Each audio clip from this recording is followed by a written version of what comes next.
अस्सलामु अलैकुम वरहमतुल्लाहि वबरकातुह। अल्हम्दुलिल्लाह नहमदुहु व नस्तईनुहु व नस्तगफिरुह व नऊज़ु बिल्लाहि मिन शुरूरि अनफुसिना व मिन सय्यिआति अअमालिना।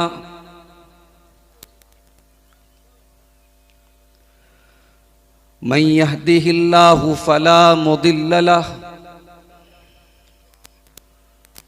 व मन युद्लिल फला हादिय लहु। व अशहदु अल्ला इलाहा इल्लल्लाहु वहदहु ला शरीक लहु व अशहदु अन्न मुहम्मदन अब्दुहु व रसूलुहु। या अय्युहल्लज़ीना आमनुत्तक़ुल्लाहा हक़्क़ तुक़ातिही वला तमूतुन्न इल्ला व अंतुम मुस्लिमून। या अय्युहन्नासुत्तक़ू रब्बकुमुल्लज़ी ख़लक़कुम मिन नफ्सिन वाहिदह वख़लक़ मिन्हा ज़ौजहा वबत्त मिन्हुमा रिजालन कसीरन व निसाअ वत्तक़ुल्लाहल्लज़ी तसाअलून बिही वल अरहाम इन्नल्लाहा कान अलैकुम रक़ीबा। या अय्युहल्लज़ीना आमनुत्तक़ुल्लाहा वक़ूलू क़ौलन सदीदा युस्लिह लकुम अअमालकुम व यग़फ़िर लकुम ज़ुनूबकुम व मन युतिइल्लाह व रसूलहु फ़क़द फ़ाज़ फ़ौज़न अज़ीमा। अम्मा बअद फ़इन्न ख़ैरल हदीथ किताबुल्लाह व खैरल हदी हदी मुहम्मदिन सल्लल्लाहु अलैहि वसल्लम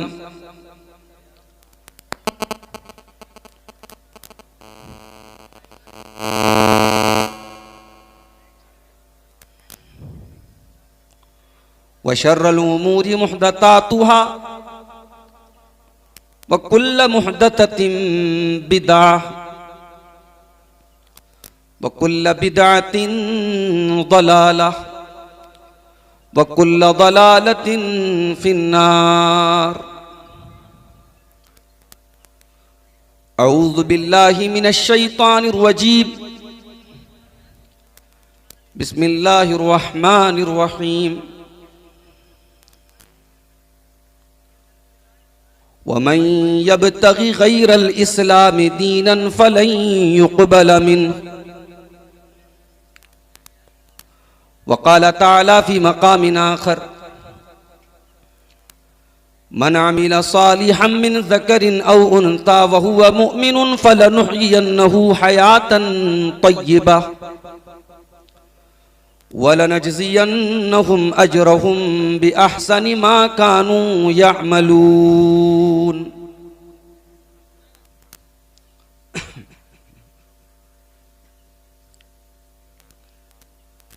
ऐ बहनों मेरी तुम क्यों ईमान गवा बैठी कुफ्फार से चाहत के जज्बात जगा बैठी। अल्लाह की चाहत को जिस दिल में बसाना था आका की मोहब्बत को जिस दिल में बसाना था इस्लामी हमीयत को जिस दिल में बसाना था इस्लाम के दुश्मन को उस दिल में बसा बैठी। ऐ बहनों मेरी तुम क्यों ईमान गवा बैठी। ये कैसी है दानाई ये कैसी फरासत है, अपनों से अदावत है, गैरों पे इनायत है। नफरत है गुलाबों से, कांटों से मोहब्बत है।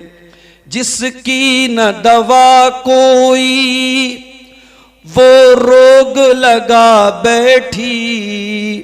ऐ बहनों मेरी तुम क्यों ईमान गंवा बैठी।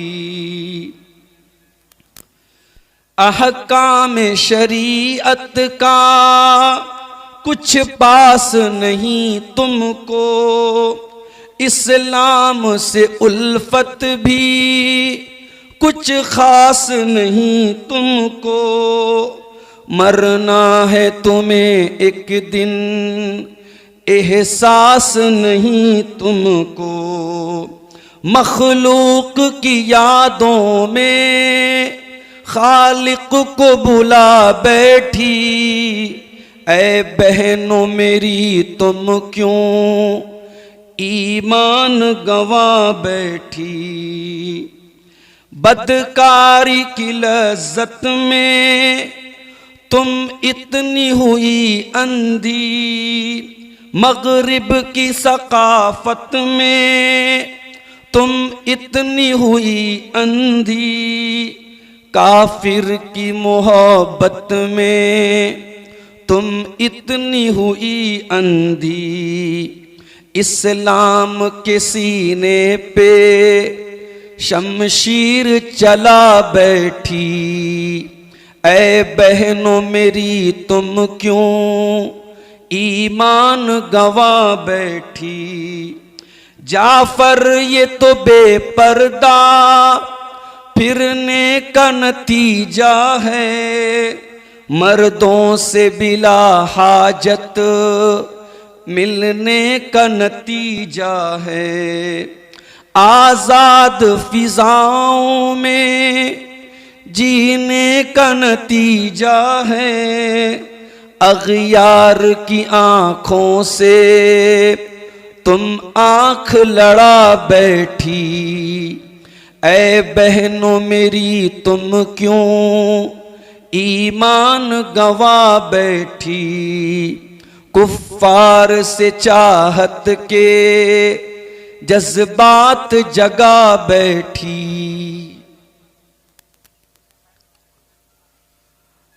स्टेज पर मौजूद काबिल एहतराम उलमाए किराम, इस इजलास की निज़ामत के फ़राइज़ अंजाम दे रहे हमारे अजीज़ दोस्त शायर ख़तीब मौलाना जमील अख्तर शफीक तहमी साहब, मोहतरम बुजुर्गों, नौजवान भाइयों, माँओं और बहनों, प्यारे बच्चों, आज का ये अजीमुश्शान प्रोग्राम दो एतबार से बहुत ख़ास है। एक तो ये कि इस स्टेज पर मिल्ली इत्तेहाद का भी नमूना पेश किया जा रहा है। मुख्तलिफ मसलक के और मकतब फ़िक्र के उलमा को इकट्ठा करना और मुश्तरका मसाइल पर बात करना, ये भी इस दौर की और हिंदुस्तान के मौजूदा माहौल की बहुत बड़ी ज़रूरत है। और दूसरी ख़ास बात जो इस कॉन्फ्रेंस की, इस प्रोग्राम की है कि आपने जो उस प्रोग्राम का मरकज़ी मौजू चुना है, फित्ने इर्तिदाद, इसका रद्द कैसे किया जाए, इसको रोका कैसे जाए, इस मौजू पर आज की ये कॉन्फ्रेंस है। मुझे जो मौजू मिला है उसका ताल्लुक भी बड़ा गहरा है आज के इस कॉन्फ्रेंस के मरकजी उन्वान से। मुझे मौजू मिला है इस्लाम में औरत का मकाम और इस्लामी पर्दे की अहमियत और जरूरत। आज बहुत सारी मुसलमान लड़कियां जो इस्लाम को छोड़ करके मुर्तद हो रही हैं, मुशरिक हो रही हैं, काफिर हो रही हैं, उनका ब्रेन वॉश किया जाता है। उनके दिमाग में यह भरा जाता है कि तू जिस मजहब को मानती है उस मजहब में तू बहुत कैद है, बहुत जुल्म हो रहा है तेरे ऊपर, बहुत अत्याचार हो रहा है। और अगर मैं ये कहूं कि फित्ने इर्तिदाद की बहुत बड़ी वजह यह है कि या तो इस्लाम ने औरत को जो मकाम दिया है उसको हमने समझा नहीं है, और अगर समझा है तो अपनी सोसाइटी पर, अपने समाज पर उसको अप्लाई नहीं किया है। कहीं ना कहीं हमारे समाज में आज भी औरतों के ताल्लुक से नाइंसाफी पाई जाती है। मुस्लिम मुआशरे में बहुत सारे ऐसे मर्द भी हैं जिनके दिमाग में यह बैठा हुआ है कि औरत पांव की जूती है, उसे सर का ताज न बनाया जाए। आज भी बहुत सारे घरों में ऐसे बाप हैं जो बेटे की पैदा होने पर तो खुशियां मनाते हैं, मिठाई बांटते हैं, लेकिन बेटी के पैदा होने पर उनके चेहरे पर चिंता की लकीरें आ जाती हैं। ये डिस्क्रिमिनेशन, ये भेदभाव क्या इस्लाम की तालीम है? नहीं, इस्लाम की तालीम तो नहीं है। इस्लाम ने यह तो नहीं कहा कि मर्द और औरत बराबर हैं, यह इस्लाम की शिक्षा नहीं है, इस्लाम की तालीम नहीं है। इस्लाम ने बराबर नहीं कहा। इस्लाम यह कहता है कि मर्द का अपना एक अलग मकाम है, औरत का अपना एक अलग मकाम है। मर्द औरत बनने की कोशिश न करे, औरत मर्द बनने की कोशिश न करे। वला ततमन्नौ मा फद्दलल्लाहु बिही बादकुम अला बाद। ऐ मर्दों, तुम्हें अल्लाह ताला ने जो फजीलतें दी हैं उन फजीलतों पर तुम अल्लाह का शुक्र अदा करो। तुम औरतों को जो छूट दी गई है, जो शरीयत में उनको जो रियायत दी गई है, तुम उसकी तमन्ना न करो। और ऐ औरतों, तुम्हें अल्लाह ताला ने बहुत सारी चीजों से बरी रखा है, तुम्हारी जिम्मेदारियों को अलग रखा है। तुम मर्दों को मिलने वाली चीजों की तमन्ना न करो। यह है इस्लाम का कॉन्सेप्ट। जिंदगी की गाड़ी मर्द और औरत दोनों चलाते हैं, लेकिन इस गाड़ी की स्टीयरिंग मर्द के हाथ में है। अर्रिजालु कव्वामून अलन निसा। मर्द औरतों के ऊपर कव्वाम है। बाज लोग इसका तर्जमा करते हैं कि मर्द औरत के ऊपर हाकिम है, गवर्नर है। मर्द औरत के ऊपर, औरत मर्द की गुलाम है, उसकी लौंडी है। ये गलत तर्जमा है, गलत एक्सप्लेनेशन है, गलत इंटरप्रिटेशन है। शायद यहां पे अल्लाह ताला ने कव्वाम का लफ्ज इस्तेमाल किया है। कव्वाम जो है ये हाकिम को नहीं बोलते, कव्वाम गवर्नर को नहीं बोलते, कव्वाम एडमिनिस्ट्रेटर को बोलते हैं, कव्वाम मैनेजर को बोलते हैं, कव्वाम हेड ऑफ द फैमिली को बोलते हैं, कव्वाम परिवार के मुखिया को बोलते हैं। अल्लाह तबारक व तआला इस आयत में यह बता रहा है कि जिस तरीके से दुनिया की हर यूनिट का कोई हेड होता है, स्कूल का कोई प्रिंसिपल है, मदरसे का कोई हेडमास्टर है, गांव का कोई मुखिया है, विधानसभा का कोई एमएलए है, तो घर भी एक यूनिट है और घर का मुखिया मर्द है। क्यों मर्द है? अल्लाह ने कहा दो वजह है। अर्रिजालु कव्वामून अलन निसाई बिमा फद्दलल्लाहु बादहुम अला बाज़।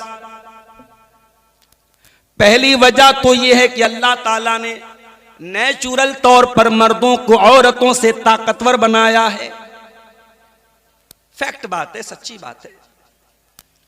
रात को 2 बजे मैं आपसे कहूं कि चलो भाई दरभंगा चलो, यहां से अकेले चलो, चल लेंगे आप, बाइक उठाएंगे चल देंगे आप। औरत नहीं चल पाएगी, औरत नहीं तैयार होगी, डर है, कमजोरी है औरत के अंदर। अब ये अलग बात है, कोई हजारों लाखों में कोई एक औरत कुश्ती लड़ते हुए पहलवान बन जाए, रेसलर बन जाए, बहुत बहादुर बन जाए, बहुत अपने जिस्म को फिट फाट रखने वाली बन जाए, वो रेयर केस है। उसूल यही है कि फिजिकल एतबार से और मेंटल एतबार से और साइकोलॉजिकल एतबार से औरत मर्द से कमजोर होती है। कभी आपने देखा है मैयत होती है तो मर्दों के रोने की आवाज बहुत कम आती है, औरतें दहाड़े मार मार के रोती हैं।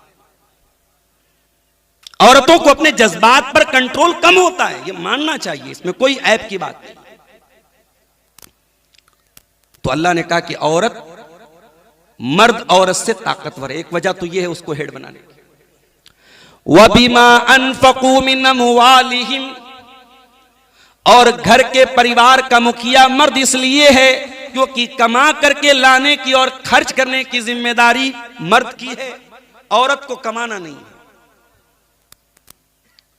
और हालात और वाकयात बताते हैं कि जिन घरों में औरत की कमाई से परिवार चलते हैं, जिन घरों में मर्दों ने औरतों की कमाई पर अपने आप को डिपेंड किया है, उन घरों का सुकून बर्बाद हुआ है। औरत काम कर सकती है, औरत जॉब कर सकती है पर्दे में रह करके, मगर एक्सेप्शनल हालात में, जनरल हालात में नहीं। कोई औरत बेवा हो गई, घर में कोई जेंट्स नहीं है कमाने वाला, अब उसको जरूरत पड़ रही है अपना जीवन यापन करने के लिए, अपनी जिंदगी गुजारने के लिए, वो पर्दे में रह करके कोई जॉब करे।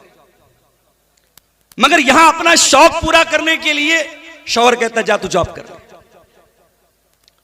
और ये मैं नहीं कह रहा हूं, ये दुनिया का डाटा कह रहा है, दुनिया का रिकॉर्ड कह रहा है कि जो लड़कियां, जो औरतें जॉब करती हैं, अक्सर लड़कियां और अक्सर औरतें अपने ऑफिसेज में, अपने कार्यालय में सेक्सुअल हरासमेंट का शिकार होती हैं। वो मुसलमान हो चाहे गैर मुस्लिम। फितरत से बगावत करोगे तो अंजाम बुरा होगा मेरे भाई। फितरत यह है कि मर्द कमा के लाएगा और औरत परिवार को चलाएगी। औरत यह ना समझे कि मुझे जॉब करने से क्यों मना किया गया। अरे तेरा काम तेरा शौहर नहीं कर सकता, तू घर की मलका है, तो शम्मे महफिल नहीं है। दुनिया ने क्या किया, औरत की आजादी के नाम पे औरत को आज सेक्स मटेरियल बना दिया। कंपनी खोली, कंपनी के अंदर बॉस ने सेक्रेटरी किसको रखा, लड़की को रखा। शोरूम खुला, शोरूम के रिसेप्शन पर, काउंटर पर कौन बैठा, खूबसूरत लड़की बैठी। एयरलाइन शुरू हुई, फ्लाइट शुरू हुई, फ्लाइट में ग्राहकों को चाय नाश्ता पानी कौन दे रहा है, औरत दे रही है। यह औरत की इज्जत है, यह औरत को सम्मान दिया जा रहा है, नहीं, यह औरत को यूज किया जा रहा है, यह औरत को जलील किया जा रहा है, औरत को अपमानित किया जा रहा है। इस्लाम कहता है कि ऐ औरत, तू अपमानित होने के लिए इस दुनिया में नहीं आई है, तू घर का चिराग है, तो गुमनामी के पर्दे में रहकर समाज को वो हीरे देती है जिस पर समाज फख्र करता है। दुनिया आज इमाम बुखारी को जानती है। इमाम बुखारी की मां का नाम पता है आपको? दुनिया इमाम मुस्लिम को जानती है। इमाम मुस्लिम की मां का नाम कोई जानता है? दुनिया इमाम अबू हनीफा का तस्करा करती है। इमाम अबू हनीफा की मां को कौन जानता है? दुनिया इमाम मालिक की हदीस की किताब पढ़ती है। इमाम मालिक की मां को कौन जानता है? दुनिया इमाम अहमद इब्न हंबल की हिम्मत और शुजाअत के वाकयात पढ़ती है। इमाम अहमद इब्न हंबल की मां को कौन जानता है? दुनिया इब्न तैमिया के कारनामे जानती है। इब्न तैमिया की मां को कोई नहीं जानता। यह औरत होती है जिसका नाम पता नहीं, जिसकी शख्सियत के बारे में पता नहीं, मगर यही औरतें थीं जिन्होंने दुनिया को अहमद इब्न हंबल दिया, जिन्होंने दुनिया को इमाम मालिक दिया, जिन्होंने दुनिया को इब्ने तैमिया दिया, जिन्होंने दुनिया को अबू हनीफा दिया, जिन्होंने दुनिया को इमाम बुखारी दिया, ये औरत है जो समाज और मुआशरे को ये हीरे अता करती है। इस्लाम ने औरत को उसका रियल मकाम दिया है। मेरी बहनों, कोई मुशरिक, कोई इस्लाम का दुश्मन जब आपको ये फ्रॉड करे और धोखा दे कि तेरे साथ इस्लाम ने बड़ा जुल्म किया है, उसे 1400 साल पहले का इतिहास पढ़ के सुना देना। वही अरब की धरती है, वही मक्का की सरजमीन है। लड़कियां पैदा हो रही हैं, बाप अपने हाथों से बेटी को जमीन में ले जा करके दफन कर रहा है, जिंदा दरगोर कर रहा है। बेटी का पैदा होना बाप के लिए कलंक माना जा रहा है। कुरान करीम नक्शा खींचता है, वइदा बुशिरा अहदुहुम बिल उन्सा ज़ल्ला वजहु मुस्वद्दन व हुवा कज़ीम। वो इतने बेरहम लोग थे, जब उनके घर में बेटी पैदा होती थी तो बेटी के बाप का चेहरा काला पड़ जाता था। यतवारा मिनल कौमि मिन सूइ मा बुशिरा बिही अयुमसिकुहु अला हुनिन अम यदुस्सुहु फित तुराब। बेटी का बाप सोच में पड़ जाता था, बेटी को पालूंगा, समाज में अपमानित होना पड़ेगा, और दूसरा रास्ता यह है कि बेटी को ले जाके मिट्टी में जाके दबा दूं, दफन कर दूं। बाद सहाबा तो अल्लाह के नबी के पास आके रो रो के अपनी दास्तान बयान करते कि अल्लाह के नबी, मैंने दौरे जाहिलियत में ये गुनाह भी किया था, अपने हाथों से अपनी बच्ची को मैंने जमीन में दफन किया था। मेरी प्यारी माँ और बहनों, इस्लाम ने इस अत्याचार को रोका, मेरे नबी ने इस अत्याचार को रोका और दुनिया को मैसेज दिया, पैगाम दिया कि बेटी जमीन में जिंदा दफन करने की चीज नहीं है, बेटी तो सीने से लगाने की चीज है। बेटी कलंक नहीं है, बेटी तो रहमत है। बेटी अफसोस करने की चीज नहीं है, बेटी तो खुशी मनाने की चीज है। कुरान की आयत नाज़िल हुई, वइज़ल मौऊदतु सुइलत बिअय्यि ज़ंबिन कुतिलत। इन बच्चियों को जिनको उनके माँ बाप ने जमीन में दफन किया है, मारा है, कत्ल किया है, इन बच्चियों के माँ बाप का हिसाब लिया जाएगा, पूछा जाएगा इन बच्चियों को क्यों मारा गया। आजकल सोशल मीडिया पर एक लाइन बहुत ज्यादा चल रही है, वो एक मछली के बारे में एक छोटी सी नज़्म बच्चों को नर्सरी में पढ़ाई जाती है। मछली जल की रानी है, जीवन उसका पानी है, हाथ लगाओगे डर जाएगी, बाहर निकालोगे मर जाएगी। किसी ने लिखा इस लाइन पर कि किसी ने सोचा नहीं था कि हाथ लगाओगे डर जाएगी, बाहर निकालोगे मर जाएगी। ये लाइन किसी ने मछली के लिए बनाई थी, किसी ने सोचा नहीं था कि ये दौर भी आएगा कि ये लाइन बेटियों के लिए सही और सटीक साबित हो जाएगी। आज बेटियों का हाल ये हो गया कि हाथ लगाओगे डर जाएगी, बाहर निकालोगे मर जाएगी। कितनी बच्चियां हैं मेरे भाई, मां के पेट में कत्ल कर दी जाती है। कितनी बच्चियां हैं हॉस्पिटलों के डस्टबिन में फेंकी पड़ी हैं। कितनी बच्चियां हैं जहेज के नाम पे जलाई जा रही है। कितनी बच्चियां हैं सास के जुल्म और सितम का शिकार हैं। कितनी लड़कियां हैं शौहर के हाथ का मार खा रही हैं। शराबी शौहर है, नशा करने वाला शौहर है, अपनी बीवी को आके दिन रात मारता है, पीटता है, गाली देता है, वो बेचारी सब्र का खूंट पी के रह जाती है। आज भी बेटी मजलूम है मेरे भाइयों हमारी सोसाइटी में। 1400 साल पहले मुहम्मदुर रसूलुल्लाह सल्लल्लाहु अलैहि वसल्लम ने दुनिया को यह पैगाम दिया, मन आला जारियतैन हत्ता तबलुगा जा यौमल क़ियामति अना व हुवा कहातैन।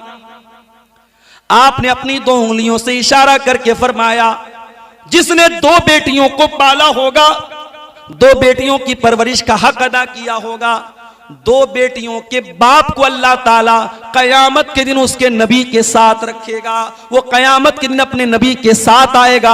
आपने इस तरीके से अपनी उंगलियों से इशारा करके फरमाया, जिस तरीके से ये दोनों उंगलियां एक दूसरे के साथ अटैच हैं, मिली हुई हैं, जुड़ी हुई हैं। बच्चियों का बाप नबी के साथ आएगा।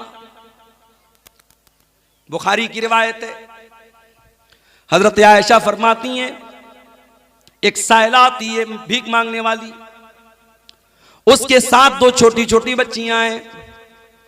उसने मुझसे खाने को कुछ मांगा, फलम तजिद इंदी गैर तमरतिन, मेरे घर में एक खजूर थी, बस मैंने वो खजूर उठा के उस औरत को दे दी। मेरी प्यारी माओ बहनों, जरा गौर करो, नबी की बीवी और नबी के घर का क्या हाल है। नबी के घर में भीख मांगने वाली औरत आती है और नबी के घर में खाने को कोई चीज नहीं है सिवाय एक खजूर के, और वो खजूर भी अम्मा आयशा उस औरत को उठा के दे देती हैं। वो खजूर उस औरत ने ली और उसके दो टुकड़े करके दोनों बच्चियों को दे दिया। उस औरत ने खुद कुछ नहीं खाया। हजरत आयशा ये मंजर देख करके हैरान हो जाती हैं। जब अल्लाह के प्यारे नबी घर आते हैं, अम्मा आयशा बयान करती हैं, अल्लाह के नबी ऐसा मंजर मैंने देखा, औरत मांगने आई थी, मैंने एक खजूर दी, उस औरत ने अपनी खजूर के दो टुकड़े करके दोनों बच्चियों को दे दिया और खुद उस औरत ने कुछ नहीं खाया। अल्लाह के प्यारे नबी ने फरमाया, ऐ आयशा मनिबतुलिया मिन हाज़िहिल बनाति शैअन कुन्न लहू सित्रम मिनन नार। ऐ आयशा, बेटियों की परवरिश करना आसान काम नहीं है। बेटियां बहुत बड़ी आजमाइश बन करके आती हैं, बहुत बड़ा इम्तिहान बन करके आती हैं, और जो इस इम्तिहान में, इस परीक्षा में पास हो जाए, जो इस इम्तिहान में खरा उतर जाए, उसको अल्लाह ताला जहन्नम की आग से बचाएगा। ओ लोगो, तुम्हें बेटी जहन्नम की आग से बचाने के लिए आती है और तुम उस बेटी को उसकी मां के पेट में कत्ल कर डालते हो। उस बेटी के पैदा होने पर तुम अफसोस करते हो। ये बेटी अफसोस के लायक नहीं, ये बेटी तो खुशी मनाने के लायक है। अगर बेटी कलंक होती, अल्लाह अपने नबी को 4-4 बेटियां ना देता। मेरे नबी से पूछो कि बेटियों को कैसे पाला जाता है। 4-4 बेटियां मेरे नबी की हैं और चारों बेटियों की परवरिश अल्लाह के प्यारे नबी ने बड़े लाडो प्यार से की। आपकी सबसे छोटी बेटी हजरत फातिमा ज़हरा रजी अल्लाह ताला अन्हा जब कभी मिलने के अपने बाप से आती थी, अपने अब्बा से आती थी, बुखारी की रिवायत है, अम्मा आयशा फरमाती हैं, रहबा बिइब्नतिही, अल्लाह के प्यारे नबी अपनी बेटी को मरहबा कहते थे, वेलकम कहते थे, खुशामदीद कहते थे। अपनी बच्ची को आगे बढ़कर के उसके हाथ को चूम लेते थे और अपने बाजू में, अपने बगल में, अपने करीब में अपनी बेटी को बिठाया करते थे। ओ लोगों, बेटियों को प्यार देना, बेटियों को इज्जत देना, बेटियों को लाडो प्यार करना, ये मुस्तफा की सुन्नत है, ये नबी की सुन्नत है। और मुझे कहने दीजिए कि आज बहुत सारी मुसलमान लड़कियां जो मुर्तद हो रही हैं, उसके रीजंस पर अगर आप गौर करेंगे तो एक रीजन ये भी है कि उन बच्चियों को घर से प्यार नहीं मिलता। इधर मां डांट रही है, उधर बाप डांट रहा है, उधर भाई बुरा भला कह रहा है। वो लड़की घर के माहौल से बेजार हो जाती है और घर के बाहर कोई मोहब्बत के 2 मीठे बोल बोल देता है, कोई झूठी तारीफ कर देता है, कोई शान में झूठे कसीदे पढ़ देता है, तो उस लड़की को लट्टू होने में देर नहीं लगती। बेटियों की से मोहब्बत करो मेरे भाइयों, ये भी हमारे नबी की सुन्नत है। और आगे बढ़िए, यही औरत जवान होती है, उसकी शादी का टाइम आया,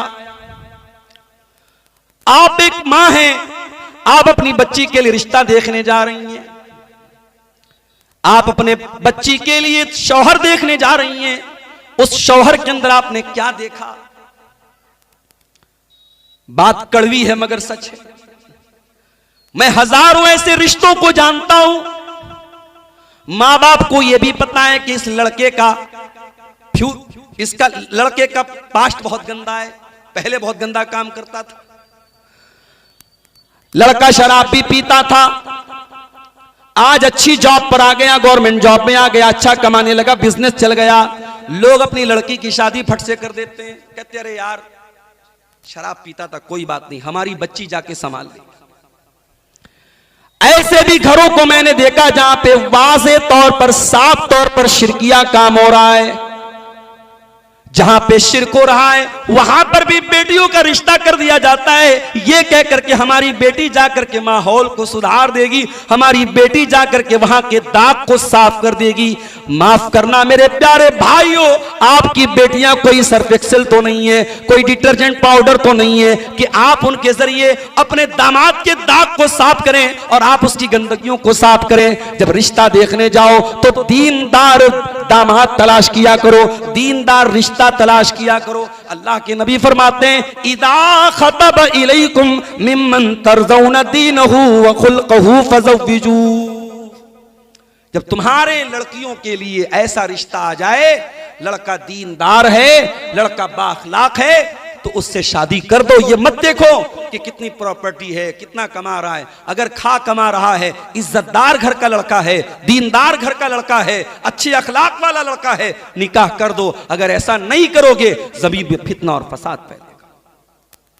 आज रिश्ते की बड़ी कंडीशन हमारे यहाँ है। मेरा जुमला नोट कर लो, तुम निकाह को जितना मुश्किल बनाओगे जिना उतना आसान होता चला जाए। लड़कियों के रिश्ते आज अच्छे रिश्ते आते हैं, मां बाप रिजेक्ट कर देते हैं, नहीं साहब हम नहीं करें। क्यों? घर बहुत छोटा है, घर बहुत छोटा, हमारी लड़की कहां रहेगी? हालांकि अपना घर ऑलरेडी बहुत छोटा है, मगर लड़की को कहां भेजेंगे? शीश महल में भेजेंगे। अपनी शर्तों को मेरे भाइयों थोड़ा डाउन करो, थोड़ा कम करो। दीनदारी है, रिश्ता कर दो। दुनिया के स्टैंडर्ड, दुनिया के मेयार पर अगर आप रिश्ते करने निकलोगे, लड़कियों की उम्र निकलेगी। ये जमाना सहाबा का नहीं है, ये जमाना ताबईन का नहीं है, ये कुर्बे कयामत का दौर है, ये फितनों का दौर है, ये इंस्टाग्राम का दौर है, ये सोशल मीडिया का दौर है, ये गंदगी के सैलाब का दौर है। अपने बेटों और बेटियों को इस गंदगी से बचाना है, निकाह को आसान करो मेरे भाई। बेटी की शादी आपने कर दी, अब आपकी बेटी किसी की बीवी बन गई। अब जब ये बीवी बन के आई,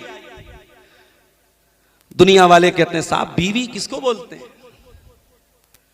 शरीक हयात, उर्दू में एक लफ्ज इस्तेमाल करते हैं शरीक हयात। इंग्लिश वाले बोलते हैं life partner, better half. Hindi वाले बोलते हैं अर्धांगिनी।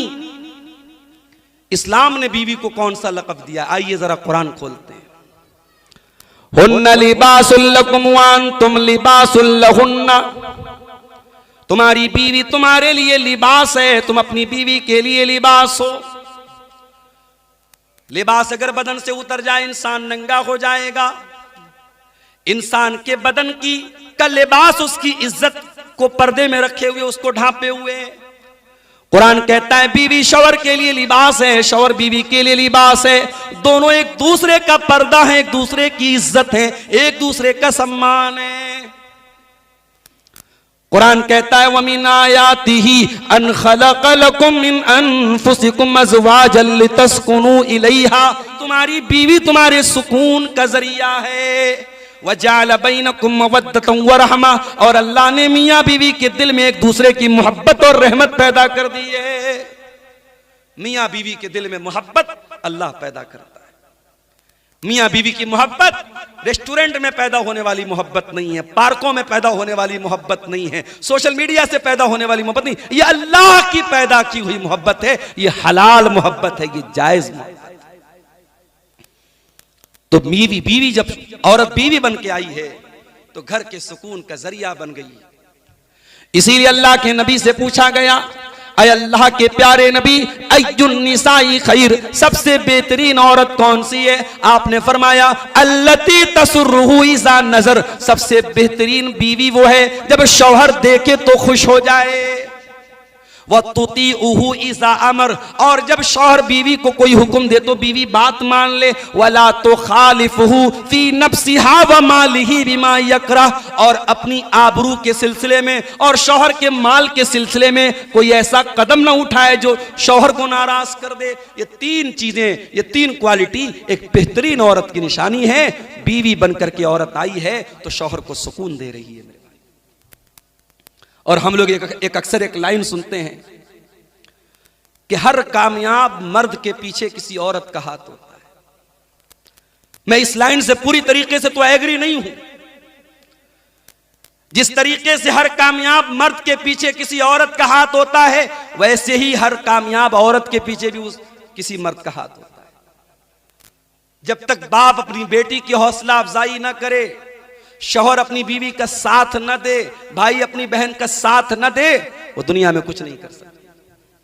तो ये लाइन अधूरी लाइन है कि हर कामयाब मर्द के पीछे किसी औरत का हाथ होता है। मगर हां, हम दुनिया में बहुत सारी शख्सियतों की सीरत को जब पढ़ते हैं, हमें उनकी बीवियों का किरदार बड़ा बेहतरीन हमें नजर आता है। मेरे भाई, अगर आप इब्राहिम अलैहिस्सलाम की सीरत पढ़ेंगे तो आपको हजरत हाजरा और सारा का कैरेक्टर भी जरूर आपको याद करना पड़ेगा। अगर आप जनाबे मुहम्मदुर रसूलुल्लाह सल्लल्लाहु अलैहि वसल्लम की सीरत पढ़ेंगे तो अम्मा खदीजा की कुर्बानियों को आप कभी फरामोश नहीं कर पाएंगे।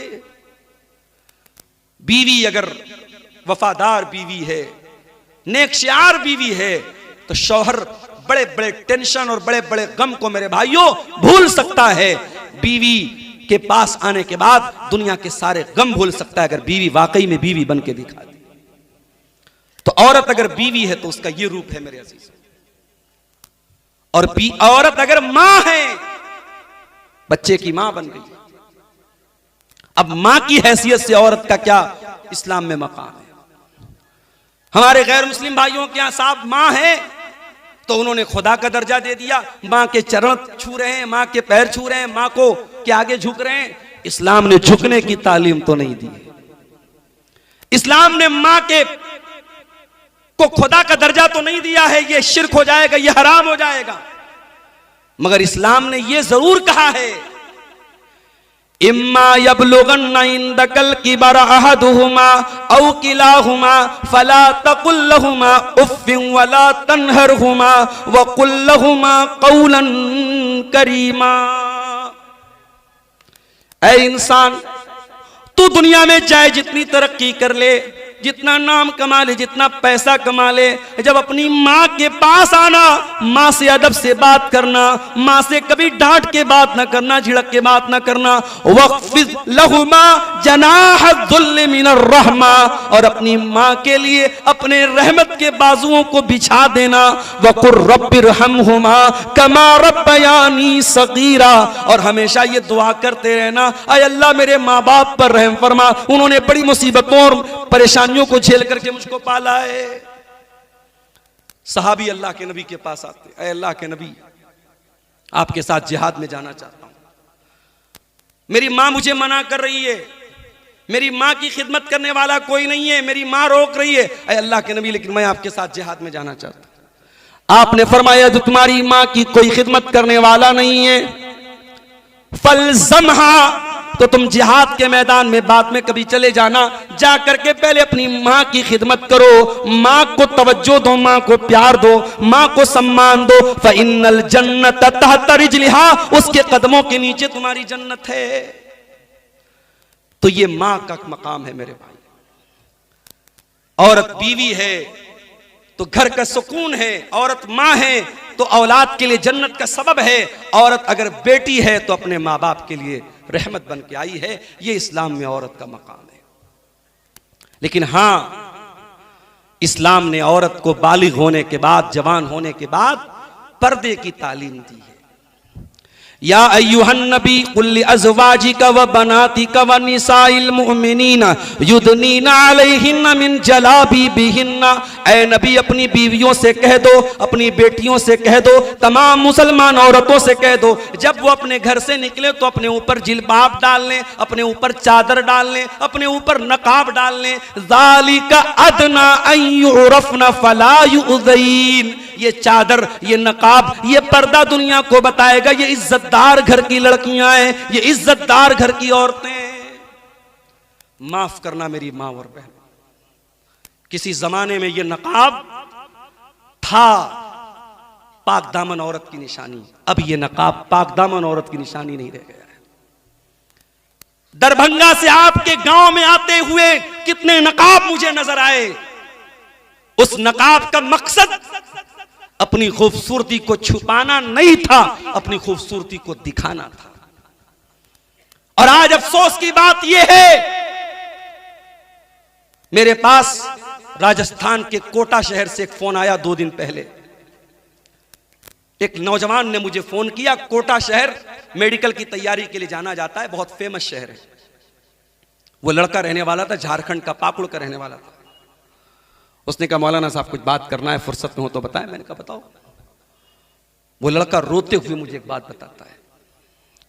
उसने कहा मौलाना साहब मैं मेडिकल की तालीम हासिल करने यहां आया हूं। मैंने 5-6 महीना पहले एक मुसलमान लड़की को जो सर से पैर तक नकाब में रहती थी उसको मेडिकल की कोचिंग करते हुए देखा था। मैं बहुत खुश हुआ, चलो इस दौर में मुसलमान लड़की मेडिकल की तालीम वो भी पर्दे में रह करके हासिल कर रही है, बहुत अच्छी बात है। लेकिन मौलाना साहब उसी लड़की को 2-4 रोज पहले मैंने बगैर नकाब के, नकाब भी उतर गया, पर्दा भी उतर गया, और बगैर पर्दे के और बगैर नकाब के मैंने गैर मुस्लिम लड़कों के साथ रंगरलियां मनाते, टहलते, घूमते, हंसी मजाक करते और मौज मस्ती करते हुए इसी कोटा शहर के अंदर देखा। वो नौजवान जिसका कोई मैटर नहीं है ये, वो रोते हुए कहता है मौलाना मेरा कलेजा छलनी होता है ये मंजर देख के, मुझे कोई तरीका बताइए मैं क्या करूं। कितने नौजवान हैं जिनके दिल में ईमान की गैरत और हमीयत है, वो जब अपनी मुसलमान बहन को किसी मुशरिक की बाहों में देखते हैं उनकी गैरत ईमानी जाग जाती है, उनके उनके के खून के अंदर जोश पैदा होता है, मगर वो अपनी हमीयत और अपने जोश और जज्बे को कंट्रोल करते हैं। मेरे भाई, नकाब पहन करके आज मुसलमान लड़कियां बाइकों पर आपको मुशरिकों और काफिरों के साथ रंगरलियां मनाते हुए नजर आ जाए। घर से नकाब में निकली है, लेकिन वहां जाकर के किसी मुशरिक के साथ वो बदकारी कर रही है। इसीलिए मैं कहता हूं कि सिर्फ नकाब पहन करके घर से निकलना ये काफी नहीं है, जब तक आप अपनी बेटियों को नकाब का मकसद नहीं बताएंगे। आपकी लड़की को अगर नकाब का मकसद नहीं बताए तो वो, जैसे मैं राजस्थान गया, वहां मैंने देखा कि गैर मुस्लिम औरतें भी जो है घूंघट निकाल रही हैं। जिसकी शादी होगी घूंघट निकाल के चल रही है, तो वो घूंघट उनकी परंपरा है, उनका ट्रेडिशन है, उससे कोई मजहब का ताल्लुक नहीं है। वैसे ही आपने अगर नकाब का मकसद नहीं बताया, अपनी लड़की को दीनी तालीम नहीं दिया, कुरान और सुन्नत की तालीम नहीं दिया, तो आपकी बेटी पर्दा तो करेगी, नकाब में तो निकलेगी, मगर एक ट्रेडिशन समझ के निकलेगी। जब कहीं घूमने फिरने जाएगी, कहीं मौज मस्ती करने जाएगी, नकाब को उतार के पर्स में डाल। तो नकाब का मकसद क्या है, पर्दे का मकसद क्या है? ऐ मुसलमान औरत, ये नकाब तेरी आइडेंटिटी है। जैसे मोबाइल होता है ना, इस पर पैटर्न लॉक हम लगा देते हैं।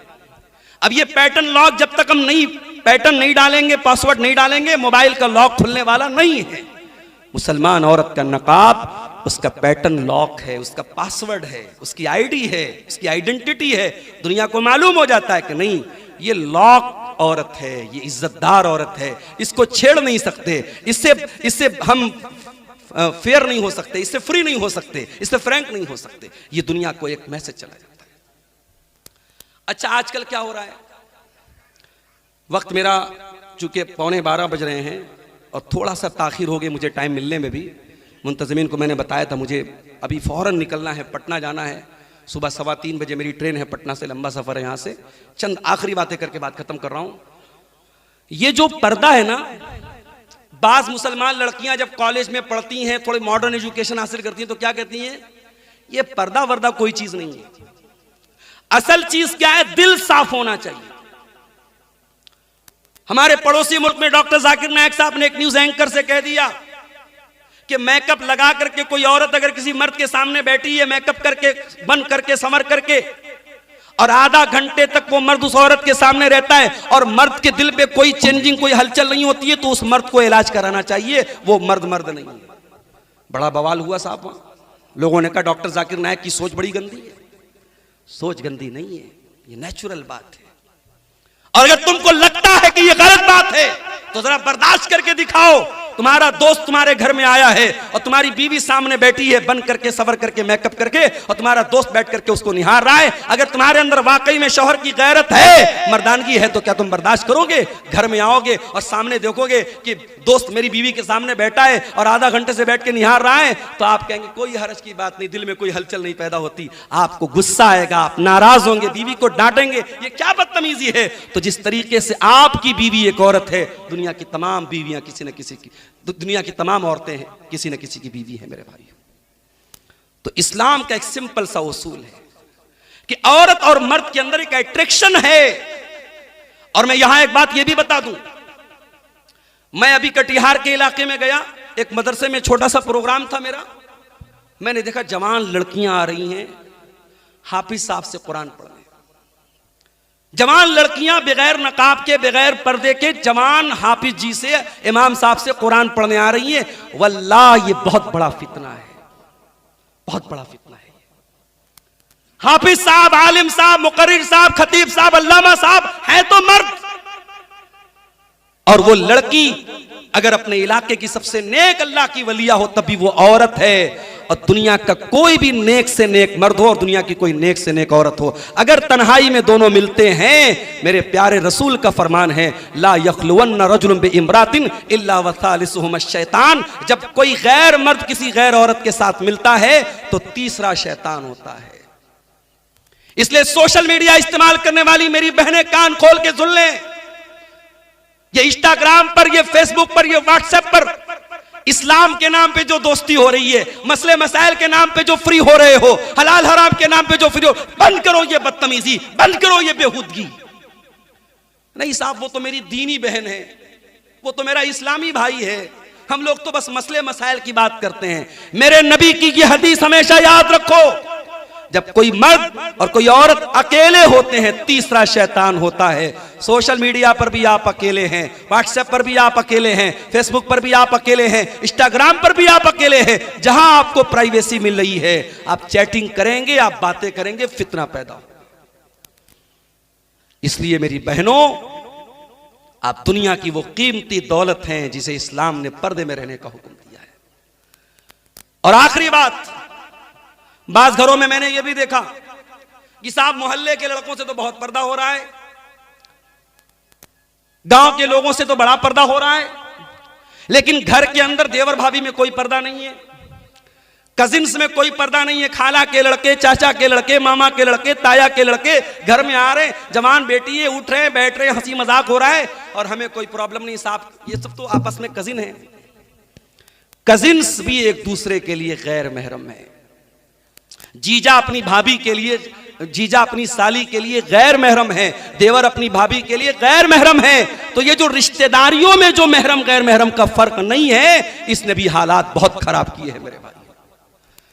इसलिए मेरे अजीजों, इर्तिदाद के फितने को रोकना है तो पहले उसके चोर दरवाजों को रोको, पहले इस बेहयाई को रोको, इस बेपर्दगी को रोको।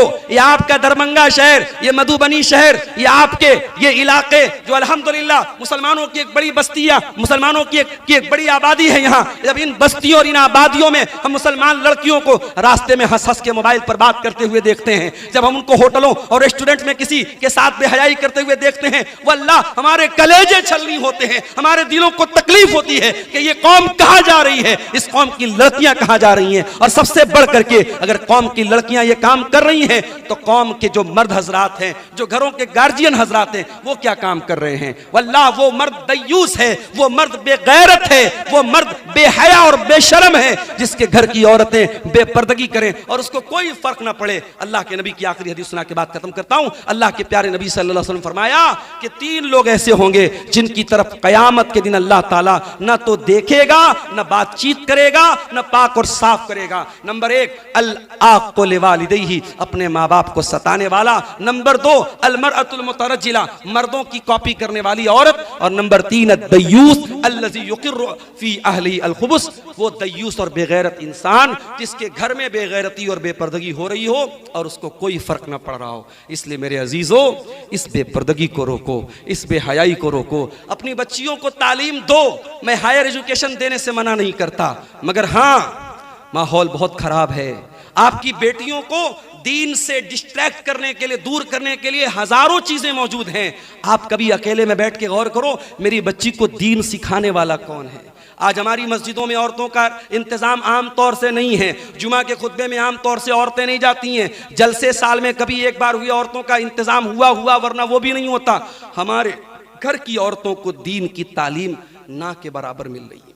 दीन से दूर करने वाली चीजें कदम कदम पे मिल रही हैं और दीन की तालीम ना के बराबर मिल रही है। इस पर बैठ करके सर जोड़ के मेरे भाइयों, मुझे बड़ी खुशी हुई। हमारे बहुत मायानाज मुकर्रिर हैं शेख अब्दुल्ला सालिम चतुर्वेदी साहब तशरीफ ला चुके हैं। आज मुख्तलिफ मसालिक की और मकातिब फिक्र के उलमा इस स्टेज पर बैठे हैं। मैं सबको ये मैसेज देना चाहता हूँ, सारे मसालिक के उलमा बैठ करके इस बात पर सर जोड़ के बैठे कि हमें अपनी कौम की औरतों को कैसे दीन से जोड़ना है। आज मुस्लिम पर्सनल लॉ बोर्ड की तरफ से भी ये बयान आया है कि खवातीन के लिए पर्दे के साथ मस्जिदों में भी इंतजाम होना चाहिए, खवातीन के लिए दीनी प्रोग्राम भी होना चाहिए, खवातीन को दीन से जोड़ने के रास्ते निकलने चाहिए। आज इस चीज की अहमियत को तमाम मसालिक के उलमा ने महसूस किया है। मेरे भाइयों, इस स्टेज से ये पैगाम भी मैं आपको देना चाहता हूं कि फितने इर्तिदाद से अगर रोकना है अपनी कौम की बच्चियों को, तो हमें दीनी तालीम से अपनी बच्चियों को लेस करना पड़ेगा।